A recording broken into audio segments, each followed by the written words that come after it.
Whew, okay, hot take incoming. Just warning you now, it's a little bit longer, so sit back and get ready. If you read that title, I bet you already have made your decision on this video.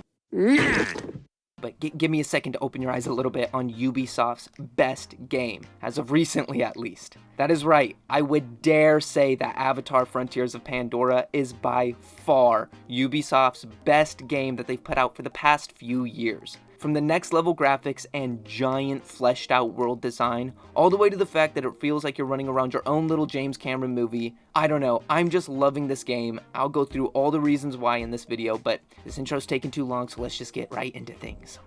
So yeah, I say it now, and I will probably say it again, but I honestly think that Avatar Frontiers of Pandora is easily the best game that Ubisoft has released, at least for the past few years. I mean, sure, Ubisoft is responsible for some of my favorite games of all time, but that was the past. These days though, I have to say that Ubisoft only knows how to put out stinkers. But with this game, that streak has finally been broken. For me, kind of. Now I want to point out that I do not think Avatar is perfect by any means or the best game of the year. This game definitely has its flaws, but come on, when comparing it to the rest of Ubisoft's recent catalog, this game is a freaking Ferrari. Going back to 2009 when this fantastic game released, we finally got our hands on Avatar the... I'm just kidding. Obviously we're not going to be talking about that Ubisoft Avatar game. Weirdly one of the so bad that it's good games. But today we're looking at the brand spanking new 2023 Avatar release. You know, I've actually had my eyes on this game since it was announced back in 2017, for good reasons too. The things that Massive talked about in the first couple announcements, things like all the different story choices, the out-of-the-world advanced NPC AI, and the world being bigger than any other Ubisoft game, I don't know, it all sounded like something new coming from a stale company. And then finally getting the game and hopping into Pandora may not have been everything I expected, but I was still absolutely blown away. Starting off with the first reason I think this game is top notch, that being the true dynamics that this game does have.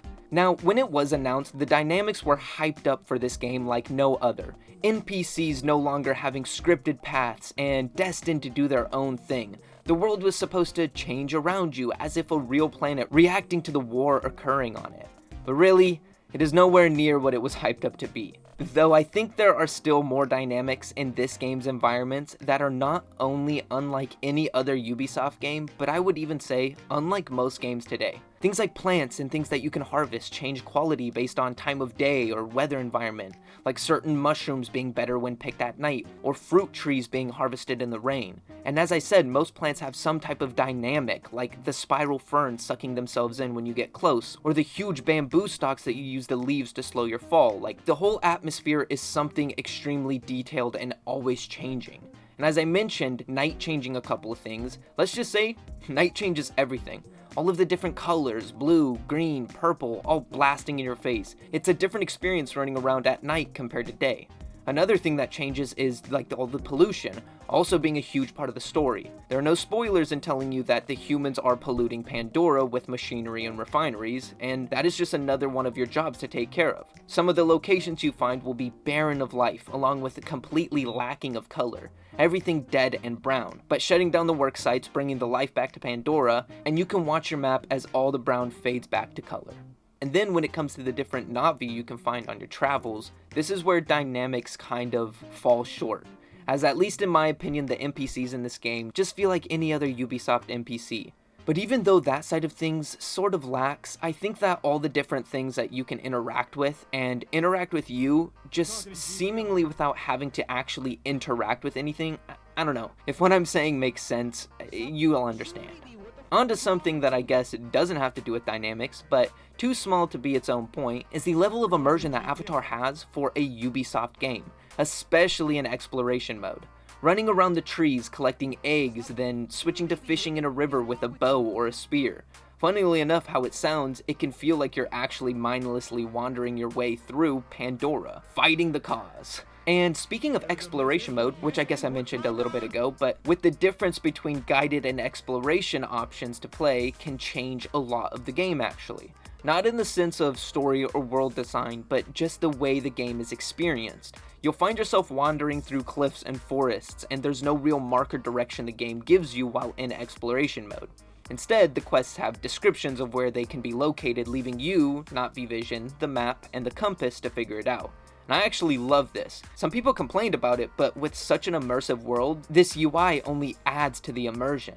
With guided, on the other hand, there's markers both in-game and in the map, leading you more directly where you need to go, which I would rather not use the guided mode, and that's why I think the addition of both playstyles is a great choice. For people like myself enjoying to just kind of be thrown into things like a baby, but it's also accessible for those who want a little more guidance. It's just another thing that I found to be a great touch from Massive and Ubisoft. Now though, I want to hop off the environments and get into the incredible graphics that pair perfectly. But really quick before continuing, if you are enjoying this video and you want to see more like it, why not hit it with a like and subscribe now to stay up to date on everything to come. And now, getting to the next topic of today's video, the place where this game truly shines. I mean, looking at my notes, I jotted down from the very beginning that things looked on point, only seeing what was going on in the bunker. You know, with how well the human models looked and how perfectly the not-V features were done, like, I was already sold on the graphics. But then, whoa. You actually walk into Pandora for the first time, and the game really sets you up for how huge it is in scale. And not only that, how absolutely intense the level of detail is, especially when looking at it as a recreation of the movie's Pandora. I recently rewatched the first film while playing, and I was really surprised, not only at how well the movie looked for 2009, but how exact the game looked to the movie. All the foliage, brush, moss, covering everything, all the waterfalls, cliffs, all packed full of detail. I have actually not seen so much detail when it comes to all these different things added to just make graphics phenomenal. I could go on forever about how the game looks, but as usual, I think you all get the point, and you can just look at the gameplay for yourselves. Speaking of actual gameplay, that is just another thing that this game kills with. Feels like playing Far Cry Primal, usually only using primitive weapons, sure, with the exception of some guns now and again. Then there's also a level of like parkour to it, leaping from trees and off cliffs. Like, it all feels just as awesome as it looks. What's also a welcome feature of Frontiers of Pandora is the multiplayer.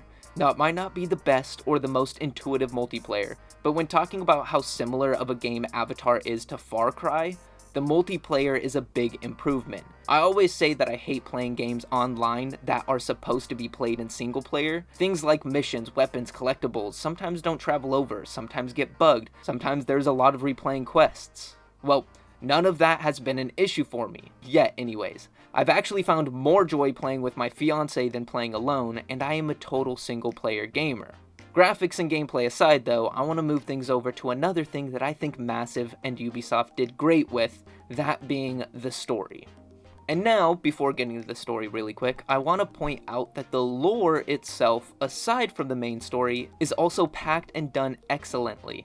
In the first little bit, we hear about Jake Sully's efforts during the war, or getting to learn about the different tribes and clans, and what had happened to your own people. You can find data pads telling the history of humans arriving in the area. You'll find not-V to converse with, telling you about the ongoing war with the humans. It is just nice to see the world of such a beloved movie turned into a great game full of lore to unfold that story of the series even more. But on the side of the actual main story, I will admit that I have not finished the game. I mean, I've said it many times, but this game is huge, and I want to take my time.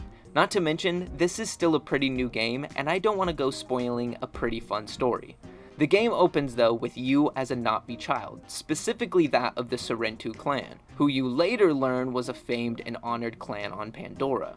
As a kid, your clan was wiped out, and you, plus the other Sorrentu children, were taken in by a group of the RDA, led by a man named Mercer. You and them were held in like a military facility or a bunker, being taught the ways of humans for years, growing into young adults still in that lab. The war then flares up and the facility is attacked by the resistance, and one of the Avatar, who has been there your whole life, helping you along the way, saves you and the other children, placing you all in cryo chambers where you're left to stay safe. Later, that same avatar comes back, releasing you from the chambers for the first time, and you are free and out of the lab. You choose to join the Na'vi and bring the fight to Mercer, who, along with the RDA, is still raising hell on Pandora. You and the Na'vi, along with some pretty friendly humans and Avatar companions, have to remove the human threat and rid Pandora of the pollution. Another awesome aspect of the story is that there is a word of the certain story plots and little lores actually having something to do leading up to Avatar 3. So maybe we will see some of the game story and stuff we've seen in the game within the next film. But I'm going to leave the main story there, as I am not all too far in the story, as I said before, and I just don't want to spoil any more of it.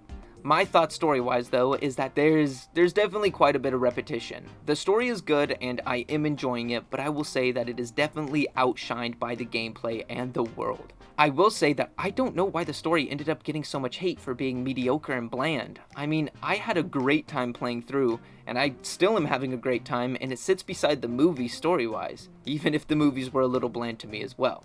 On the topic of story though, I just want to say too, one thing that my fiance and I always talked about when playing the beginning of the game was the hopes of traveling out of the forest, out to the waterlands from the second movie. Not to my own surprise, you cannot travel to the waterlands, but you do get to travel outside the forest to lands that you have not seen in the movies yet.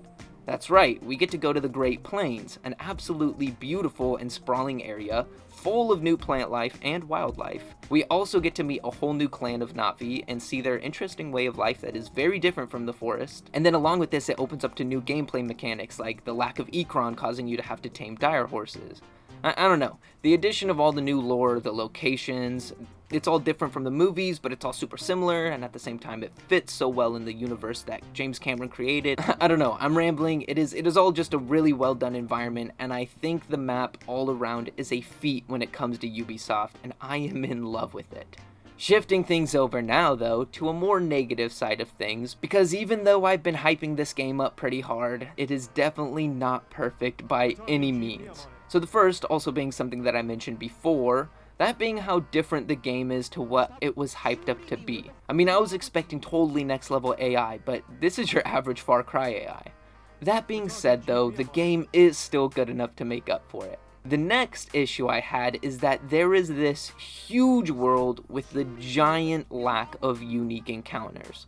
Sure, you can find a gatherer or a fisher now and again, but games like this should have GTA or Red Dead level of encounters. Things like people and events with only a single chance of seeing them, and that encounter being different than anything else. Though this is a Ubisoft game, and looking at some of their other games like Breakpoint, it seems like the company loves awesome yet empty worlds. On to the next little issue though, I have found, and a lot of other people have also found and have been talking about, and that is how incredibly similar to Far Cry this game is. As I said, almost feeling like a reskin of Far Cry Primal at times. You know, just a lot of the gameplay aspects, things like locations, repetitive gameplay, missions, and NPCs. I mean, these are the reasons that the game got pretty mediocre reviews, about 6 or 7 out of 10 across the board, some 8 or 9s. Some 5s. Really though, the reception of Frontiers of Pandora is kind of all over the place, but if I would have to give it a rating, I would give it a good 7 or 8 out of 10, and I would say that I'm thoroughly enjoying it, though I would definitely not call it the best game of 2023 or anything like that. But I think this video is definitely droning on long enough, so I'm gonna wrap things up here with some final thoughts. First, I do want to point out that, yes, I do in fact know that Ubisoft is not the one who developed the game. I know some have reacted in the past to the developer-publisher situation. So, yeah, I know I said Ubisoft did a good job and blah blah blah. I know that Massive is the developer behind the game. Then again, Massive loves to let us know that they are a Ubisoft company. But with that aside, I want to say that I really did not have high hopes going into this game, which might be why I enjoyed myself so much. Or maybe this is just a pretty decent game and a huge win for Ubisoft. And even though this game might feel like a Far Cry skin, I said it in my Far Cry 6 video that that series was getting pretty stale and they should at least give us a spin-off or a skin of the games if they love making them so much. And well, looks like that request was answered before I even knew it. And even if this game might not be the best game ever, I know that if you enjoyed the Avatar movies even just a little bit, you will be able to find a good bit of enjoyment out of Frontiers of Pandora, along with anyone who enjoyed playing the Far Cry games as well. I don't know, this game was a whole lot of fun and a whole lot of sweetness to the eyes. And with how crazy of a world this game has, I honestly can't wait to see what else Massive and even Ubisoft has to offer with Frontiers of Pandora, and that is why I say Avatar is in fact Ubisoft's best game, at least for the past couple years. Now, I want to hear all of your thoughts on Ubisoft's newest take on Avatar, along with any of your thoughts on this video in the comments now. If you enjoyed this video and you want to see more like it, be sure to hit that like and subscribe now to stay up to date on everything to come. If you want to support the channel and more videos like this, along with getting your name at the end of every video and getting some of those videos a couple hours early, check out a membership to the channel now by pressing that little join button below.